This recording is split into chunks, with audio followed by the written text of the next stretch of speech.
Who's there? That's Jack. Oh, hi. You're looking through a hidden camera, and what you're about to see is a man breaking the law. He's a salesman for a private vocational school that says it trains men to drive tractor-trailers and heavy equipment, jobs for which there are no openings right now in the New York area. But this salesman's about to promise a salary and a union job to an undercover agent that he thinks is a prospective student. He'll get a job the minute he gets out of school. We'll place him. We could place him anywhere in the country. I mean, he'll get a job for sure in 3 weeks, like paying, I don't know what you said. $250 and $300. $300? He has to get $250. Oh, let me explain it this way. Okay. He gets $6 an hour, that's minimum. Now, if he works a 40-hour week, that's $240 right there. Most of the fellas work at least 10 hours overtime. That's where I get the $250 from, because they get time and a half. That's it. Wow. I thought, like, you had to be in a union. He gets, after 30 days, he gets in the union. He gets in the Teamsters 3 or 15. What you just saw may not have looked like a crime. Nobody was mugged or assaulted, no drugs changed hands, and nobody paid off on a number. But what you witnessed was the crime of false promise. That's a Class B misdemeanor here in New York, punishable by up to 90 days in jail or a $500 fine. Now, the law says that no job training school can guarantee its graduates a job, much less a specific salary. And to take a man's money while holding out the phony promise of future work is fraud under the laws of New York. I'm Geraldo Rivera, and tonight on Help, we focus our cameras on what's emerging as a major consumer fraud in Greater New York, the private vocational school ripoff. That and more of our friend here right after this. Help! I need somebody. Help! Not just anybody. Help! You know I need someone. Help! Help me if you can, I'm feeling down. And I do appreciate you being around. Help me get my feet back on the ground. Won't you please, please help me, help me, help me.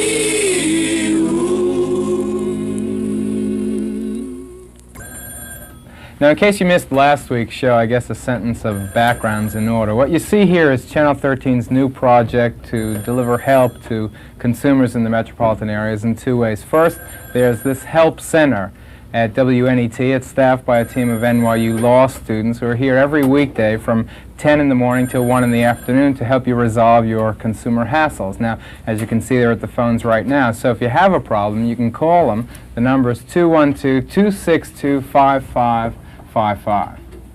The other form of help is this show you're watching, the video extension of these telephone lines, where we'll use our cameras to chase down a number of your complaints. Now, last week we promised that at the top of every show, at the beginning of every show, we'd give you the score on how the students and the volunteers are doing in clearing up your problems.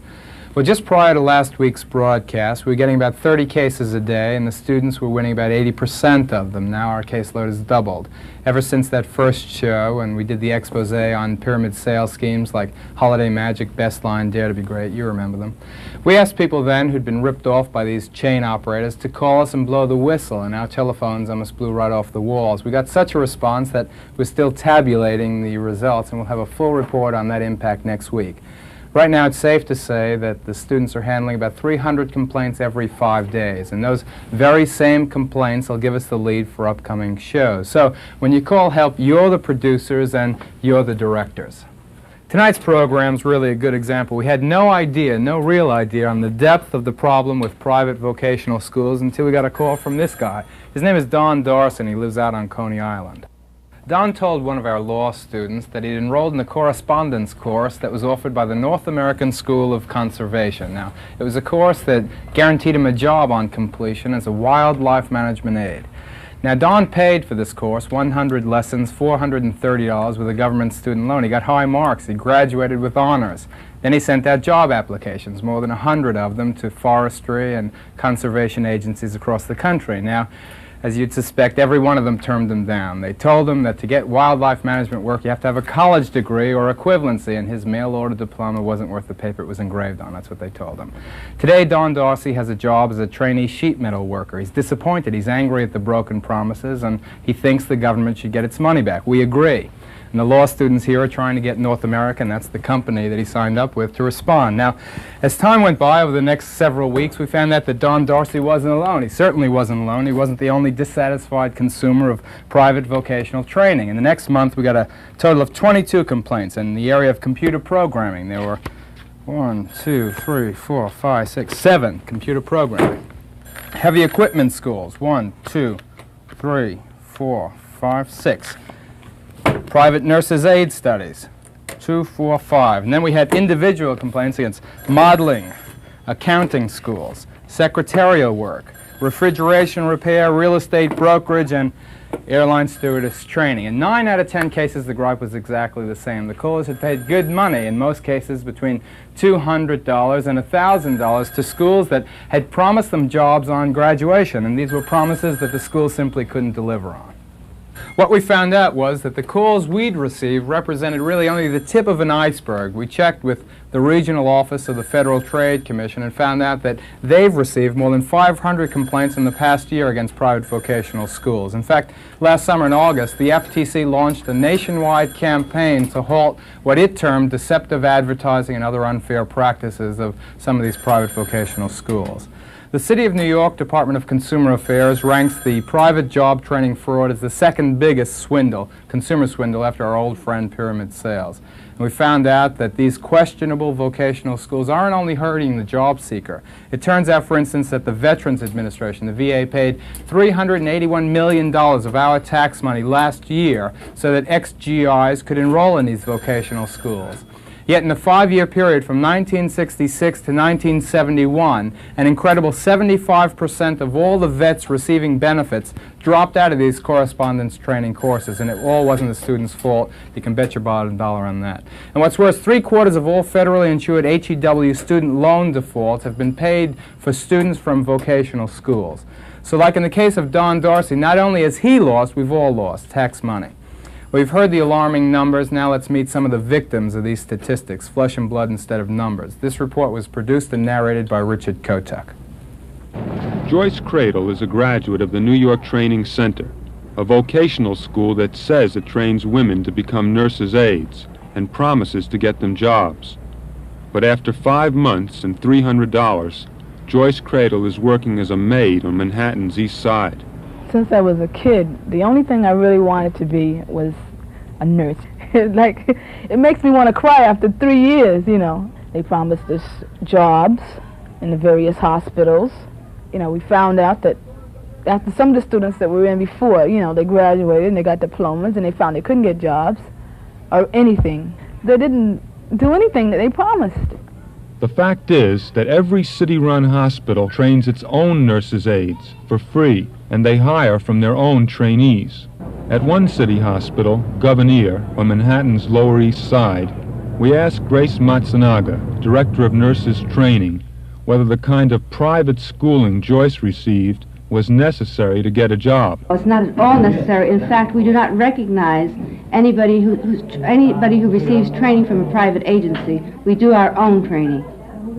So that in a sense, it's a waste of money. They gypped me out of money, my time, and out of a career that I so desperately wanted.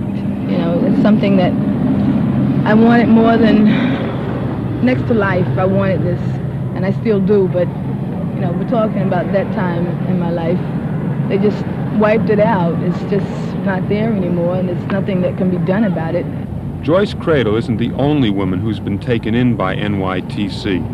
More than 450 complaints have been filed against the school, most by women who've been guaranteed but haven't received jobs. And of the 4,000 students who've enrolled since 1969 and who've paid over $200,000, not one has been placed by the school in a hospital job. The women are lured to the school by deceptive advertising.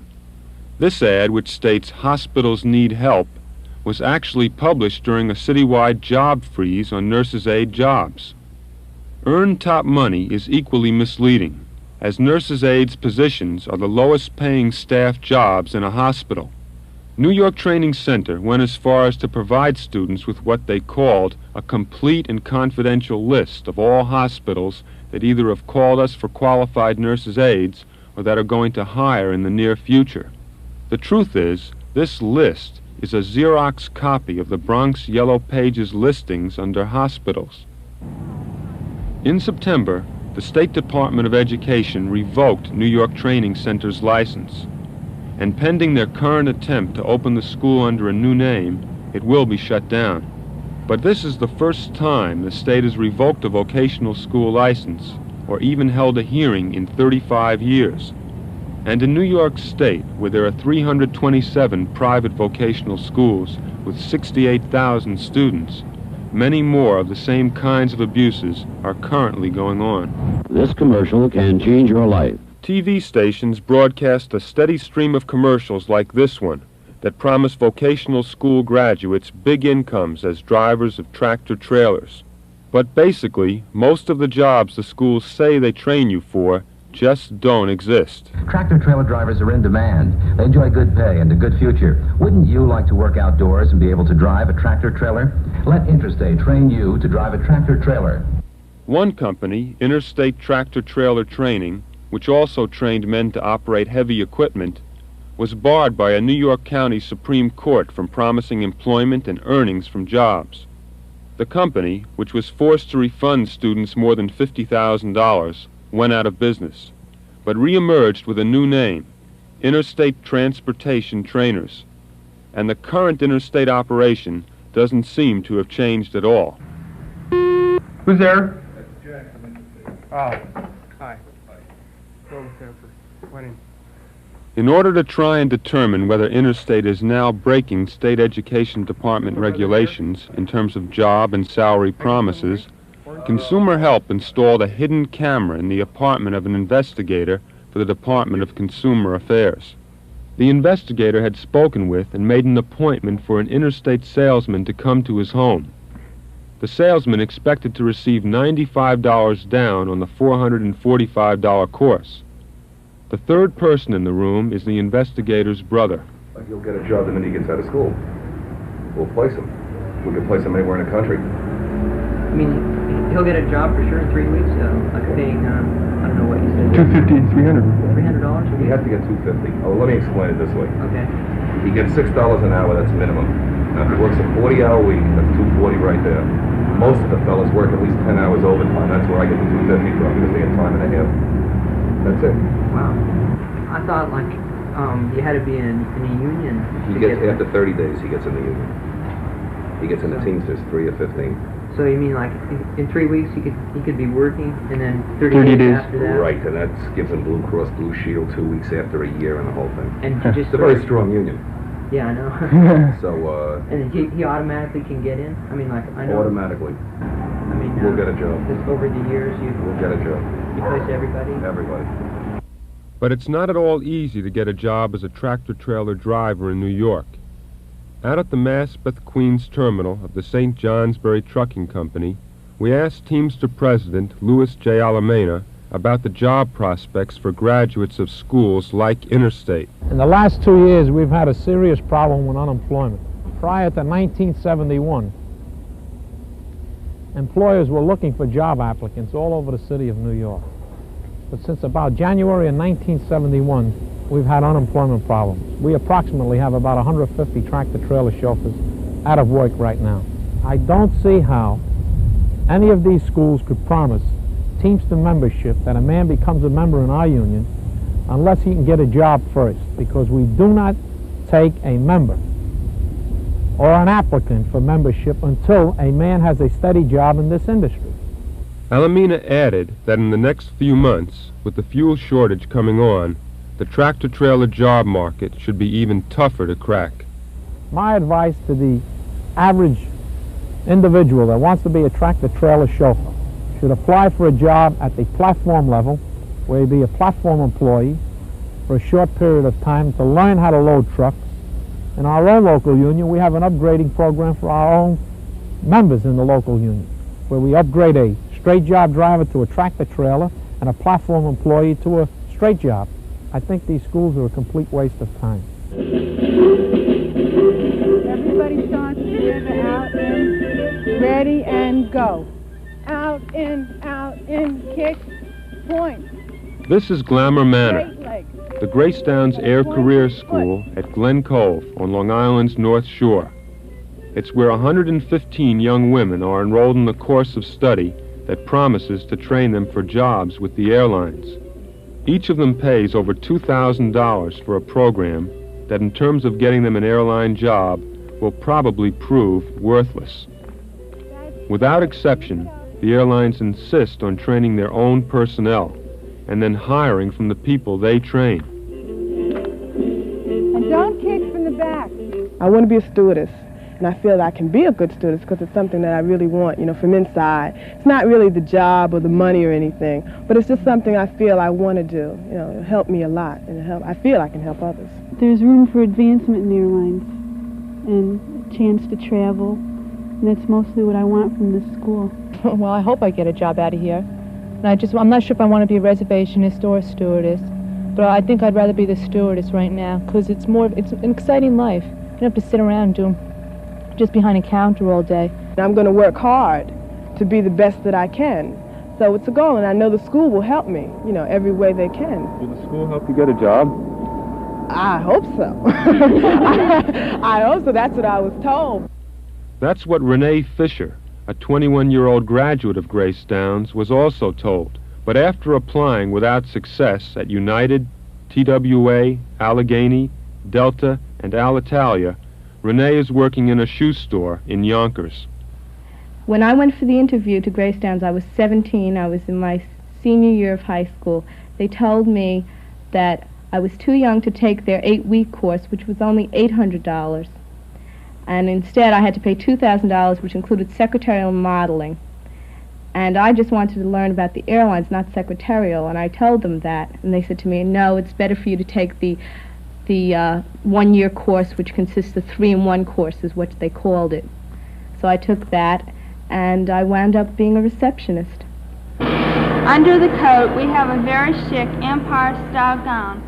Courses at Glamour Manor include modeling, travel, the characteristics of a lady, development of self-confidence, posture improvement, graceful walking, nail care, slimnastics, known also as huff and puff, typing, shorthand, and air career. Now, since we're going over water, this is going to be your life jacket. And when you get this, when she starts with this part of the announcement, you want to have it so that it's going to go right over your head. Now, for some reason, if this did not inflate, it can orally be inflated right here. So, Patty, you don't mind, do you? We'll blow you up. Okay?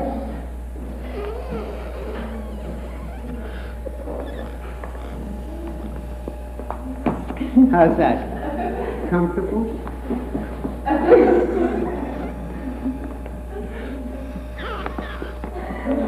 Too tight?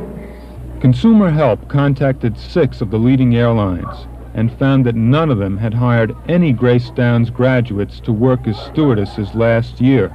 And because the airline job market is so tight, right now the airlines aren't even accepting applicants into their own training programs. I expected her to graduate knowing something about the airline, going to a job which was supplied for her from the school, and getting the job, and knowing what it's all about. In the meantime, when she did go to a job on her own, which she was not sent from the school, when she went to any airline on her own, they said, Grace Downs doesn't mean a thing to us, because we have to retrain you anyway. You wasted your time and you wasted your money by going to the school. Now, I could have done so much more with the $2,000 than just giving it to Grace Downs for her to live in a big mansion. We try to turn out the best possible product we can. It's a business with a heart. I mean, in the school business, you don't go home and lock your office door. It's a 24-hour thing, because you have to realize we're dealing with people, young lives. We care a great deal about these young lives. It says on top of their advertisement, free lifetime placement, but it didn't do too much good for me. I got one placement as a receptionist on Park Avenue.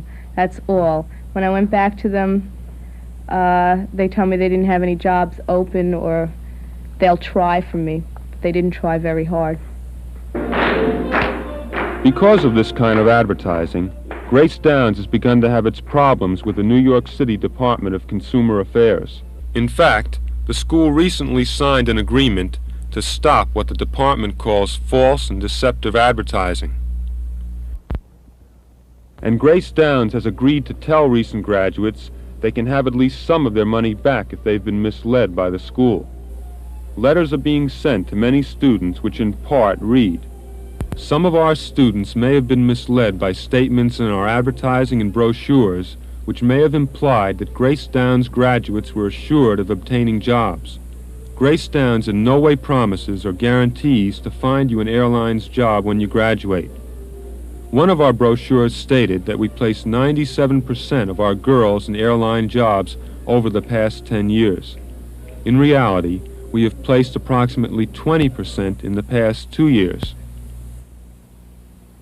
Right, left, right. And in spite of their own little publicized admissions, Grace Downs keeps pulling in cash and putting out, at best, persons bound for disappointment when they find the jobs they were hoping to get are an illusion. Left, now turn back. Right out of Zorba the Greek. Now, the major question in my mind after seeing that report is how can these schools continue to get away with promising jobs that they really can't deliver? Now, with us tonight to respond to that question and others are two of the men responsible for regulating private vocational schools in Greater New York. First, Dr. John Leslie, who's the Director of Special Occupational Services for the New York State Department of Education, and John Radvaney, the Deputy Assistant Commissioner of Vocational Education for the state of New Jersey. Now, I got to know, after seeing that film, how can gross misrepresentations like the kind we've seen tonight continue to take place? I mean, aren't your agencies in existence to prevent that? Well, I don't really know what the answer is, but fundamentally the Department of Education operates or administers a law which licenses private vocational schools. And part of that licensing process is a review of their advertising. Another very important point is that they cannot guarantee placement. They cannot guarantee jobs. But apparently they are doing apparently they do. I guess the only way that I can respond to that would be that if these things do occur, that the individual communicate with the Department of Education, communicate with me, and we will take what steps are necessary to have this practice discontinued. John, Dr. Leslie, one of the problems I see is that your agencies are almost invisible to the public. Nobody even knows that you exist. I would like to think that New Jersey, we have done somewhat of an adequate job in policing the program. Now, that doesn't mean that there aren't complaints. There probably are complaints. Some of them are probably legitimate ones. A great many of the complaints are adjudicated before they ever reach the Attorney General's office. I have to ask you this question. In the hidden camera sequence, we had a guy from Interstate Tractor Trailer. He came here from New Jersey. He came to New York State from New Jersey to make a sales pitch. Now, does your agency have sufficient staff, whether this guy is coming across the Hudson River to talk this trash, or whether he's doing it in Newark or Jersey City or Trenton, do you have sufficient people to regulate these guys? Could use more staff. We have a request in the budget which begins April 1st for an additional professional position. We have presently 5 field men and a bureau chief, and we hope to add 1 more April 1st. I'm doing some quick mathematics. With 377 schools and 5 field men, that works out to 5, goes into that 70 schools apiece. They run 70 schools for each inspector. 70 to 80 to 90 schools per individual. That's too much. Dr. Leslie, are you aware that of the 29,000 graduates from vocational schools last year, only 12,000 are even employed? And, I mean, doesn't that indicate to you that something is drastically wrong? Those are placement data from the schools. They're incomplete because lots of times people get jobs on their own without letting the school know that they have gotten jobs. There are also people who don't necessarily want to go to work right away after they finish their training program. I don't think any percentage is a good percentage unless it's 100%, but I know that that's not going to happen, and I think also the job placements from these schools has been reflective of general economic conditions in the labor market in general. I'd just like to add that what you have selected there are perhaps outstanding examples of the negative side of the spectrum. There are probably, and I would hope that there are many, many more on the positive side of the spectrum. I think we have to keep in mind that private schools do make a very definite contribution to the society that it serves. I think you have to realize that private schools are tax contributors, not tax users. Private schools pay property taxes. They're subject to all local and federal tax statutes. They're not exempt from this. So I think that they are making a contribution. I think that that in itself is not enough to allow us to sit back and say we're doing a great job. I don't think we are, until we track down the ones that are the violators. Just considering the placement problem alone, there seems to be considerable distance between what these gentlemen perceive to be a pretty well-regulated industry, apparently, and what we see as an educational business in serious need of increased policing. Now, let me suggest, gentlemen, that the fact that in 1 month we received private vocational school complaints equal to half the annual caseload in New Jersey, 20% of the annual caseload here in New York, may suggest, at least it does to me, that there aren't enough consumers who know about the existence of your agencies, and they don't know that you're the place to go to for vocational school problems. They have to know, and we have to start shedding some light not only on the problems, but on the fact that your agencies exist to take care of these problems. I know, whether you admit it or not, that both your divisions need larger staffs to deal with what we think is a drastic problem and one of the most severe consumer problems in this whole area. Let's find out how the people in the audience feel about it. I mean, if you have a problem with a private vocational school, you can call us here at Helpline. Call them or call us. Our number is 212-262-5555. Now call us any day this week. Let's see what kind of response we get by vigorously asking for complaints instead of staying invisible. Perhaps we'll discover that, as we think, the vocational school issue is more of a problem than apparently the Department of Education in New Jersey and New York feels. Tune in for the results. Now we'll be back with more help right after this. This man could take several $100s of your money and give you nothing, or he might give you good training for a good job. He's a salesman for a vocational school.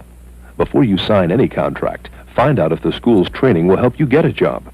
Talk to employers, former school students, and military or high school counselors. For a free helpful guidebook, write Department 1, Federal Trade Commission, Washington, D.C. 20580. I have a little commercial for this non-commercial show. Now, you probably don't realize it, but this is the second in what may well be a series of only 6 of these help shows, limited funding being what it is, Channel 13 being as broke as it always is. They can only afford to bring you help up through the end of the year. Now, we hope between today and the end of December, some rich guy comes up with the bread, or some generous foundation gives us enough help to keep us coming to you indefinitely. Now, whether that happens may well be a function of how you, the audience, responds to what we're trying to do here. If you want to see the Consumer Help Center and this help show, keep on keeping on, send us a letter. We have an address, special address, write down, Save Help, WNET 304 West 58th Street, New York 10019. Save Help, WNET 304 West 58th Street, New York 10019. Now for the help team of law students and volunteers. Turn around, team. Say good night. I'm Geraldo Rivera. Take it easy. In my resume, what will I say about the games I had to play to try to get my way? In my resume,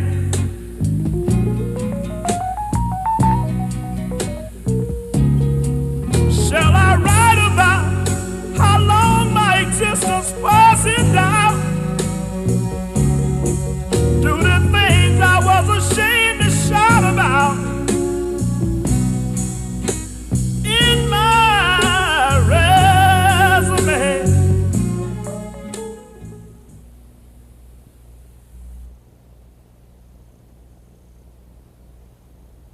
Place him. We could place him anywhere in the country. I mean, he'll get a job for sure in 3 weeks, like paying, I don't know what you said. $250 and $300. $300? He has to get $250. Oh, let me explain it this way. Okay. He gets $6 an hour, that's minimum. Now, if he works a 40-hour week, that's $240 right there. Most of the fellas work at least 10 hours overtime. That's where I get the $250 from, because they get time and a half. That's it. Wow. I thought, like, you had to be in a union. He gets, after 30 days, he gets in the union. He gets in the Teamsters, 3 or 15. What you just saw may not have looked like a crime. Nobody was. That and more of our friend here right after this. Help! I need somebody. Help! Not just anybody. Help! You know I need someone. Help! Help me if you can. I'm feeling down, and I do appreciate you being around. Help me get my feet back on the ground. Won't you please, please help me, help me, help me.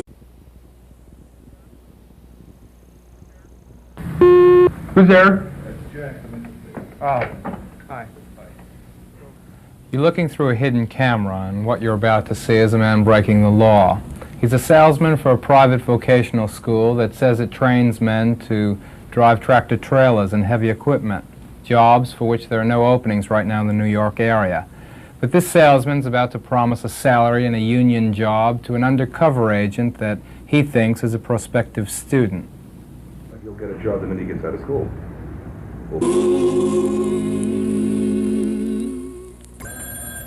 Now, in case you missed last week's show, I guess a sentence of background's in order. What you see here is Channel 13's new project to deliver help to consumers in the metropolitan areas in two ways. First, there's this help center at WNET. It's staffed by a team of NYU law students who are here every weekday from 10 in the morning till 1 in the afternoon to help you resolve your consumer hassles. Now, as you can see, they're at the phones right now. So if you have a problem, you can call them. The number is 212-2625. Mugged or assaulted, no drugs changed hands, and nobody paid off on a number. But what you witnessed was the crime of false promise. That's a Class B misdemeanor here in New York, punishable by up to 90 days in jail or a $500 fine. Now, the law says that no job training school can guarantee its graduates a job, much less a specific salary. And to take a man's money while holding out the phony promise of future work is fraud under the laws of New York. I'm Geraldo Rivera, and tonight on Help, we focus our cameras on what's emerging as a major consumer fraud in Greater New York, the private vocational school ripoff.